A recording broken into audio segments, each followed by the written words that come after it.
खटीमा के गुरुद्वारा नानक मत्ता साहिब पहुंचे सीएम पुष्कर सिंह धामी। गुरु के दर पर टेका सीएम धामी ने मत्था, कहा मेरे ऊपर गुरु नानक देव जी का आशीर्वाद। हल्द्वानी के महिला डिग्री कॉलेज में कार्यक्रम का आयोजन कैबिनेट मंत्री सौरभ बहुगुणा ने की कार्यक्रम में शिरकत, कहा छात्रों की मांगों को पूरा करने की रहेगी कोशिश। राज्यसभा सांसद कल्पना सैनी ने राहुल गांधी पर बोला तीखा हमला, कहा राहुल गांधी कभी कभी बयानबाजियों में कर देते हैं अपनी सीमाएं पार, कांग्रेस हमेशा रही है आरक्षण विरोधी।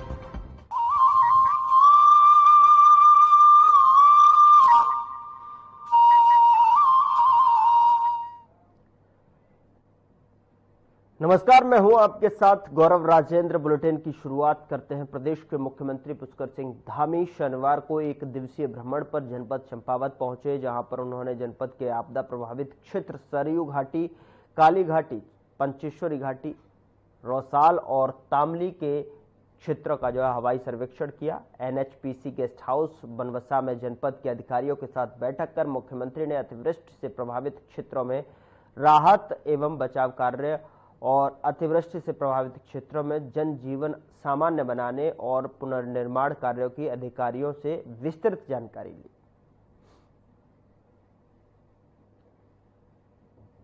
तो आपदा प्रभावित क्षेत्रों का यहां पर दौरा किया और एक दिवसीय दौरे पर सीएम धामी यहां पहुंचे। आपदा प्रभावित क्षेत्रों का अधिकारियों से बैठक कर इसकी जानकारी ली।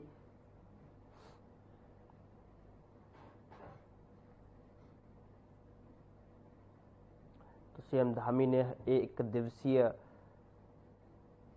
आपदा प्रभावित क्षेत्रों का दौरा किया और यहां पर हवाई सर्वेक्षण करने के बाद जो है अधिकारियों के साथ समीक्षा बैठक की और बैठक में सभी पहलुओं से जो है जानकारियों का यहां एकत्रित किए।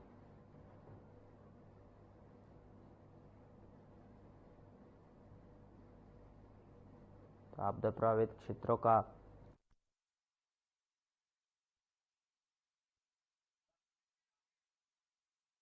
जिस दिन आप मुझे पुस्तक देकर गए थे उसके बाद मैं वायरल में आ गया 2 दिन तो मेरा क्रम टूट गया। लेकिन सच कह रहा हूं कि ये पुस्तक आप सब लोगों ने अगर नहीं पढ़ी है तो अभी सुरेखा जी बता रही थी आप पढ़ेंगे तो आपको लगेगा कि इसका क्रम नहीं टूटना चाहिए, और मुझे लगता है 2-3 घंटे में पूरी पुस्तक पढ़ लेंगे।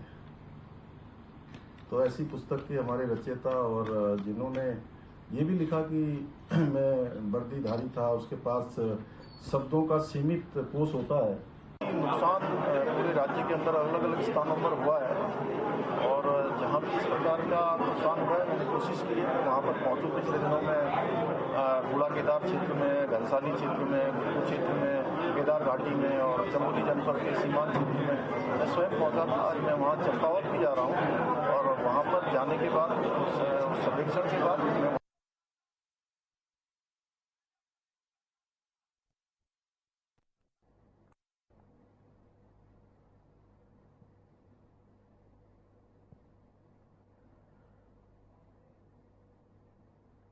उधर जिलाधिकारी कर्मेंद्र सिंह के निर्देश पर एसडीएम हरिद्वार अजयवीर सिंह ने देर रात आकांक्षी ब्लॉक बहादराबाद के सामुदायिक स्वास्थ्य केंद्र पहुंचकर निरीक्षण किया, जिसमें स्वास्थ्य सेवाओं की गंभीर लापरवाही सामने आई है। एसडीएम ने डॉक्टरों और अन्य स्वास्थ्य कर्मियों से फोन पर संपर्क किया। आपको बता दें कि कोई संतोषजनक जो है जवाब नहीं मिला है।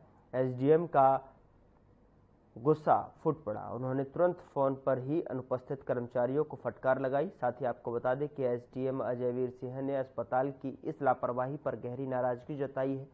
अनुपस्थित डॉक्टरों और स्वास्थ्य कर्मियों के खिलाफ सख्त कार्रवाई की जाएगी।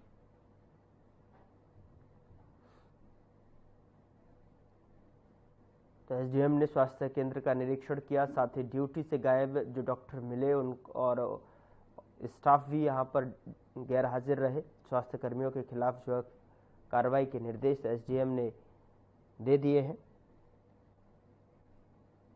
तो ड्यूटी से गायब मिले स्टाफ और डॉक्टर, तो उसको लेकर जो है नाराजगी व्यक्त की और एसडीएम का गुस्सा जो है फूट पड़ा।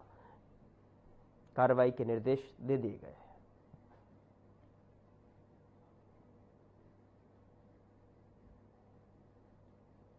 तो ये वो तस्वीरें हैं सामुदायिक स्वास्थ्य केंद्र की, जहां पर एसडीएम ने दौरा किया और निरीक्षण, स्वास्थ्य केंद्र का निरीक्षण करने के साथ साथ ही यहां पर डॉक्टर और स्टाफ ड्यूटी से गायब मिले, जिसको देखते ही एसडीएम का गुस्सा फूट पड़ा और तुरंत जो है कार्रवाई के निर्देश दे दिए गए।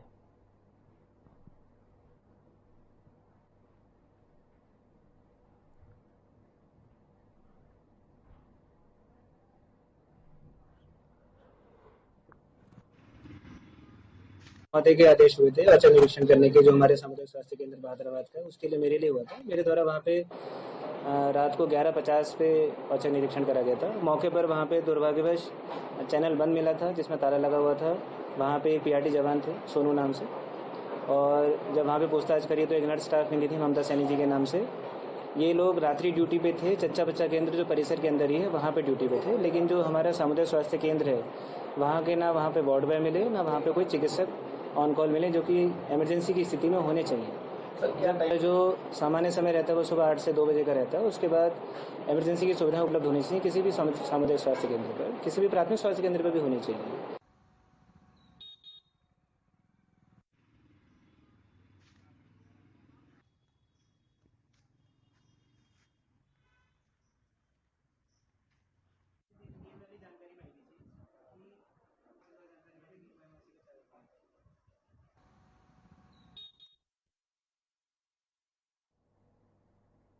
उधर हेमकुंड साहिब के कपाट आगामी 10 अक्टूबर को श्रद्धालुओं के लिए बंद दिए जाएंगे। अब हेमकुंड साहिब की यात्रा अपने अंतिम चरण में है, जिसको लेकर जो है गुरुद्वारा प्रबंधक के द्वारा श्रद्धालुओं को समय के अंतराल आने की अपील कर रहे हैं। उनका कहना है कि इन दिनों मौसम भी सुहावना बना हुआ है। जो श्रद्धालु दर्शन करना चाहते हैं वो 10 अक्टूबर से पहले अपनी यात्रा कर सकते हैं।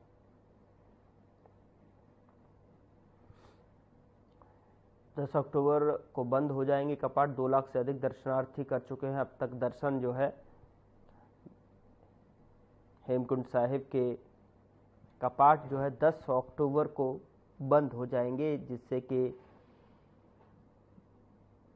अपील की जा रही है कि जितने भी यात्री हैं अपनी यात्रा 10 अक्टूबर से पहले ही कर लें। हेमकुंड साहिब के कपाट को लेकर जो है 10 अक्टूबर को कपाट बंद हो जाएंगे। तो ऐसे में गुरुद्वारा कमेटी जो है यात्रियों से अपील कर रही है, संगत से अपील कर रही है कि 10 अक्टूबर से पहले ही अपनी यात्रा को समाप्त कर लें। तो ऐसे में 2 लाख से अधिक जो है अब तक यात्रियों ने यहाँ पहुँचकर लाभ उठाया है।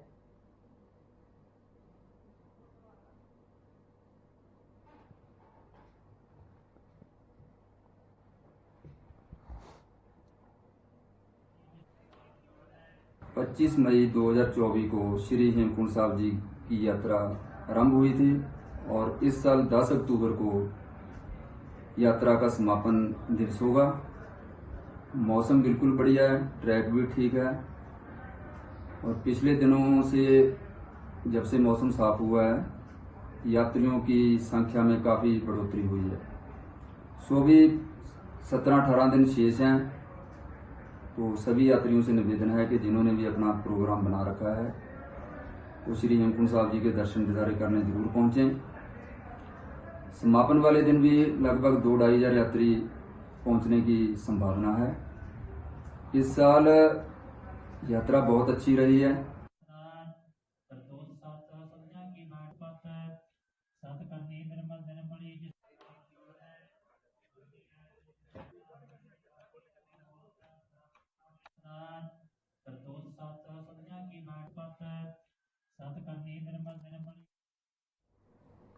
खबर हरिद्वार है, जहां धर्मांतरण के मामले को लेकर बजरंग दल और विश्व हिंदू परिषद की सक्रियता देखने को मिल रही है। आपको बता दें कि सिडकुल थाना क्षेत्र में धर्मांतरण की गतिविधियों की सूचना पर बजरंग दल और विश्व हिंदू परिषद कार्यकर्ता तुरंत जो है मौके पर पहुंचे। बता दें कि क्षेत्र में पहले भी कई बार ऐसे धर्मांतरण के मामले सामने आ चुके हैं, जिसको लेकर जो है बजरंग दल के कार्यकर्ताओं ने भी मौके पर पहुंचकर पुलिस को इसकी जानकारी दी।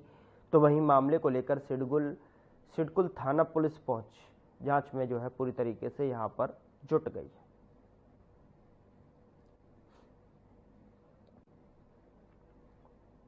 तो मामले में कार्रवाई की मांग की गई है।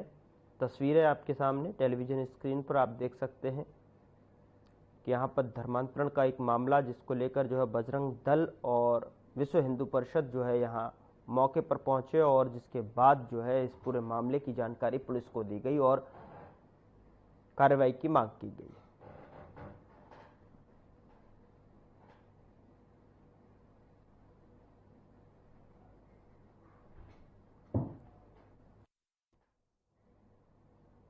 उधर गुरुद्वारा साहिब नानक मत्ता में सीएम पुष्कर सिंह धामी ने पहुंचकर गुरुद्वारा साहिब में माथा टेक कर प्रसाद जो है ग्रहण किया है। वहीं इस मौके पर सीएम पुष्कर सिंह धामी ने कहा है कि बचपन से ही मेरा गुरुद्वारा साहिब के प्रति लगाव है, मैं यहाँ हमेशा आता रहता हूँ, यहाँ मेरी विशेष श्रद्धा है। गुरु नानक देव जी को मेरे ऊपर आशीर्वाद है, उन्हीं के आशीर्वाद से मैं लगातार प्रदेश के विकास के कार्य कर रहा हूँ।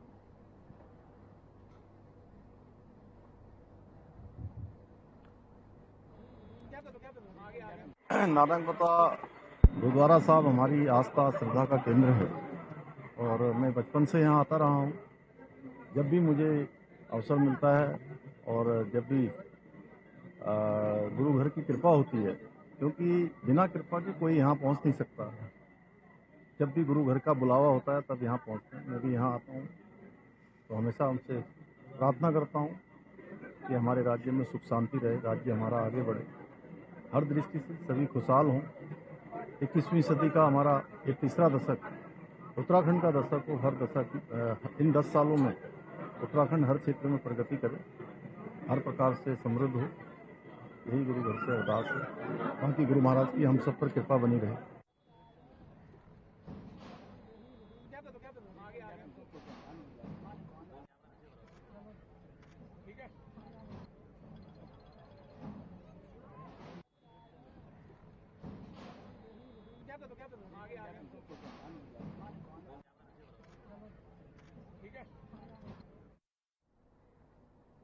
उधर हल्द्वानी के महिला डिग्री कॉलेज में कार्यक्रम का आयोजन किया गया जिसमें राज्य के दुग्ध विकास मंत्री सौरभ बहुगुणा पहुंचे, जहां उन्होंने दीप प्रज्वलित कर जो है कार्यक्रम का शुभारंभ जो है किया गया। इस दौरान छात्राओं ने मंत्री के समक्ष विभिन्न मांगों को रखा, जिस पर कैबिनेट मंत्री सौरभ बहुगुणा ने बताया कि वह छात्र छात्राओं के प्रतिनिधि के तौर पर शिक्षा मंत्री से मिलेंगे और उनकी जो है मांगों को पूरा करवाने की कोशिश करेंगे।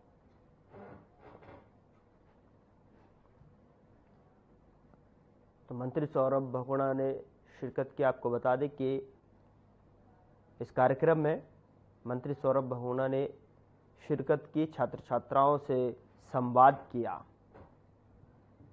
और तस्वीरें आपके सामने है कार्यक्रम की, जहां पर जो है मंत्री महिला डिग्री कॉलेज में इस कार्यक्रम में जो है शिरकत करने के लिए पहुंचे और साथ ही साथ छात्र छात्राओं से संवाद किया।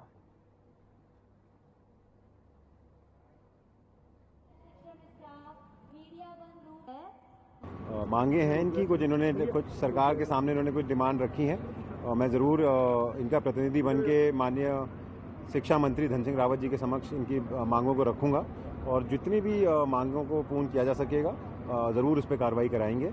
मैं पुनः सारे जितने भी हमारे यहाँ पर छात्र संघ से यहाँ पे पदाधिकारी हैं, अध्यक्ष हैं, जितने भी बच्चे यहाँ पर आए उनको बहुत बहुत शुभकामनाएं दे रहा हूँ आज और उम्मीद यही करूँगा कि ये सब अपना मेहनत करें और उत्तराखंड को आगे बढ़ाने में अपना योगदान दें। मंत्री जी नहीं देखिए, ये कहना कि पुलिस कार्रवाई नहीं कर रही थोड़ा सा गलत होगा, क्योंकि जैसे ही पुलिस के संज्ञान में ये मैटर आया 24 घंटे के अंदर FIR दर्ज करी गई है। उसके बाद पॉस्को की इसमें ऐड की गई है दफ़ा और उसके साथ साथ लगातार कुर्की की कल जो है कार्रवाई करी गई है।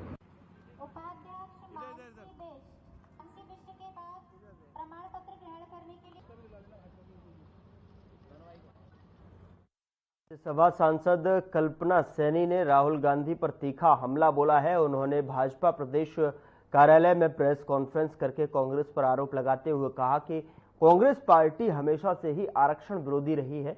राहुल गांधी कभी कभी अपनी सभी जो है सीमाएं पार कर देते हैं। साथ ही आरोप लगाया कि राहुल गांधी ने विदेश में जाकर OBC वर्ग साथ सनातन धर्म का भी अपमान किया है। हाल ही में उन्होंने झूठ बोलने का काम किया है, जिससे साफ झलकता है कि कांग्रेस आरक्षण समाप्त करना चाहती है। राहुल गांधी को ऐसे बयानों पर बिल्कुल बर्दाश्त नहीं किया जाएगा। सांसद सैनी ने कहा कि राहुल गांधी देश की जनता को गुमराह करने का काम कर रहे हैं। राहुल गांधी के बयान को बीजेपी जोर शोर से उठा रही है और आगे इसके खिलाफ आंदोलन भी किया जाएगा।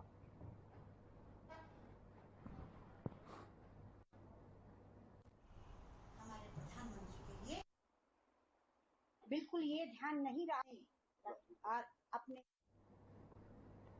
कल्पना सैनी ने आरोप लगाए हैं और साथ ही साथ आगे अगर इस तरीके से जो बयानबाजी है उसको जो है बिल्कुल बर्दाश्त नहीं किया जाएगा। ये कल्पना सैनी की तरफ से प्रेस कॉन्फ्रेंस में आरोप लगाते हुए साफ तौर पर कांग्रेस पर तीखे हमले के मद्देनजर जो है कांग्रेस को चिताया है। अगर इस तरीके का जो है सिलसिला अगर चलता रहा तो आगे बड़ा आंदोलन किया जाएगा।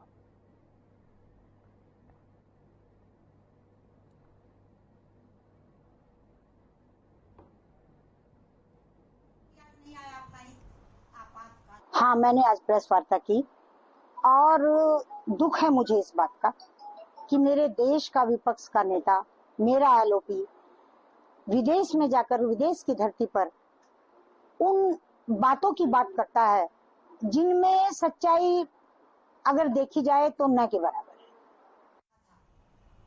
हमारे प्रधानमंत्री के लिए बिल्कुल ये ध्यान नहीं रहा है और अपने रणदीप कश्यप जी की शायद कांग्रेसी के पुराना इतिहास, दिनों पहले वो अमेरिका गए और वह उधर हल्द्वानी गोला पुल की अप्रोच रोड बरसात में बह गई और जिसके बाद से ही पुल में आवागमन जो है बंद हो गया, जिस वजह से गोलापार, चोरगलिया, खटीमा और टनकपुर सहित पर्वतीय इलाकों की तरफ से हल्द्वानी से बाईपास होकर जाने वाला पूरा यातायात बाधित है, जिसको लेकर कांग्रेस ने गोलापार गोला पुल के पास चौराहे में विशाल धरना प्रदर्शन शुरू कर दिया है। धरना प्रदर्शन में जहां कांग्रेस के सारे दिग्गज एक साथ धरने पर बैठे हैं। धरना प्रदर्शन कर रहे कांग्रेसी नेताओं ने प्रशासन, एनएचएआई और सरकार पर आरोप लगाया है कि जब पिछली बार 9 करोड़ 65 लाख रुपए गोला पुल में अप्रोच रोड का कार्य हुआ तो आखिर वह इस बार कैसे बह गया, उसकी जांच होनी चाहिए।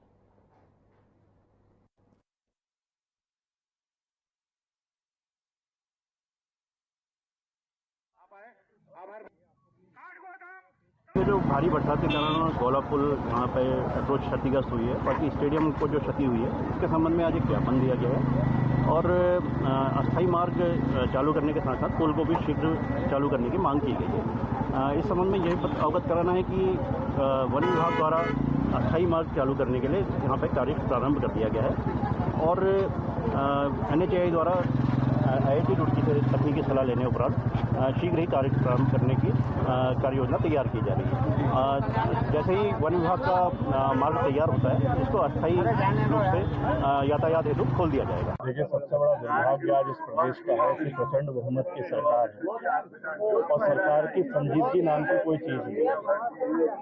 आपदा में भी पर्यटन है और आपदा में भी अवसर है। ये आज सरकार का एजेंडा है कि आपदा में कैसे अवसर निकाला जाए। विषय यह है कि 4 वर्ष पूर्व 10 करोड़ रुपए लगा, वो ना आपका पैसा था, ना वो मेरा पैसा था, ना धरने में बैठे लोग। देखिए, जो भ्रष्टाचार और माफिया राज इस प्रदेश में हावी है उसका ये प्रतीक है। ये गोला पुल में जो भ्रष्टाचार हुआ, 9 करोड़ 65 लाख रुपए की मिट्टी भर दी इन्होंने। एक आरसीसी का कॉलम उसमें नहीं है, मिट्टी भरी हुई है और ये अधिकारी हमें ये बताना चाह रहे हैं कि 9 करोड़ 65 लाख रुपए का टेंडर हुआ है। भ्रष्टाचारियों को संरक्षण देने का काम भी सरकार कर रही है।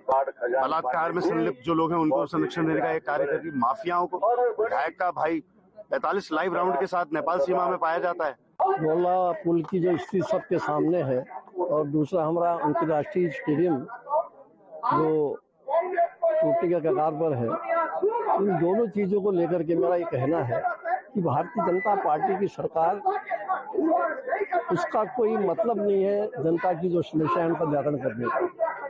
वो आखंड जो है इसमें भ्रष्टाचार में डूबी हुई है। तमाम बजट का दुरुपयोग हो रहा है, अधिकारियों से वसूली हो रही है और अधिकारी उनकी बात मान नहीं रहे।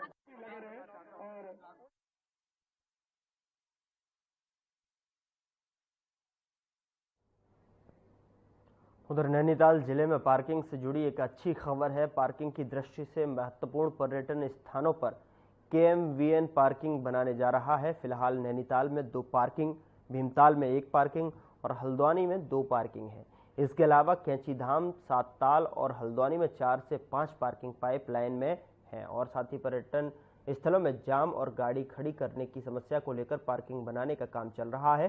केएमवीएन के जनरल मैनेजर विजयनाथ शुक्ल का कहना है कि बढ़ते पर्यटकों के दबाव को देखते हुए जिलों में वाहनों के दबाव और जाम की समस्या को कम करने की कोशिश की जा रही है। जल्द यातायात के साथ ही पार्किंग की समस्या का भी निदान हो जाएगा।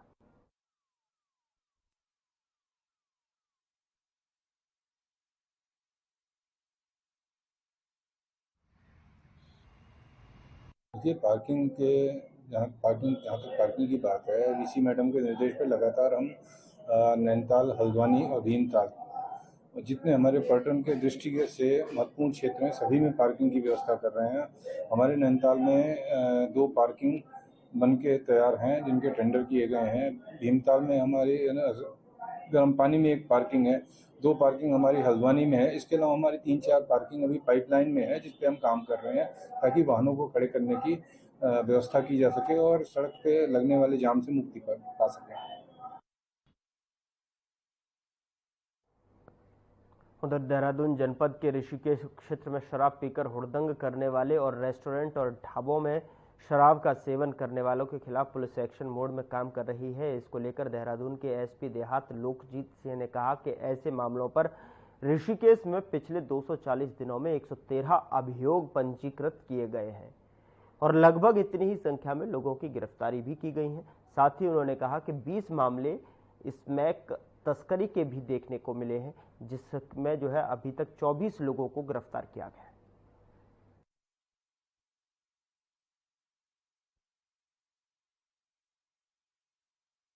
इस वर्ष का अगर हम बात करें तो ऋषिकेश क्षेत्र में ही 240 दिनों में 113 अभियोग पंजीकृत किए गए हैं और लगभग इतनी ही इसमें अरेस्टिंग की गई है।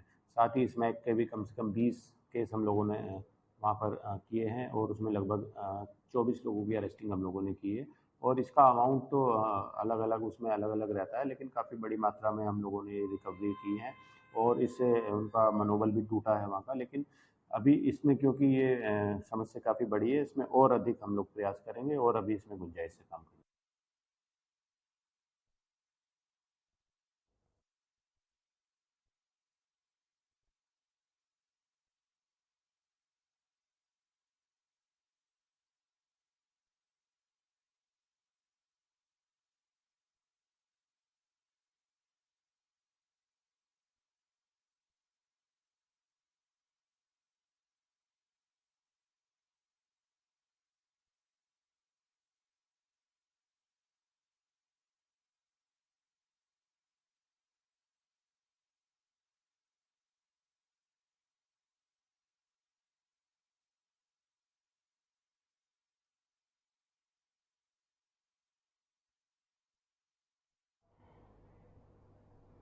सपा सुप्रीमो अखिलेश यादव के साधु संतों को लेकर टिप्पणी के बाद साधु संतों में आक्रोश दिखता हुआ नजर आ रहा है।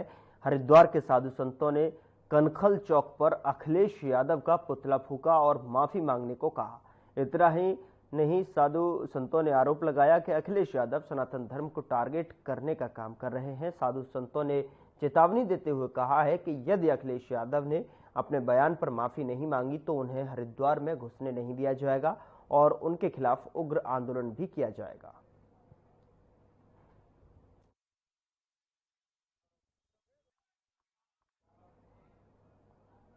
फिलहाल बुलेटिन में इतना ही। नमस्कार।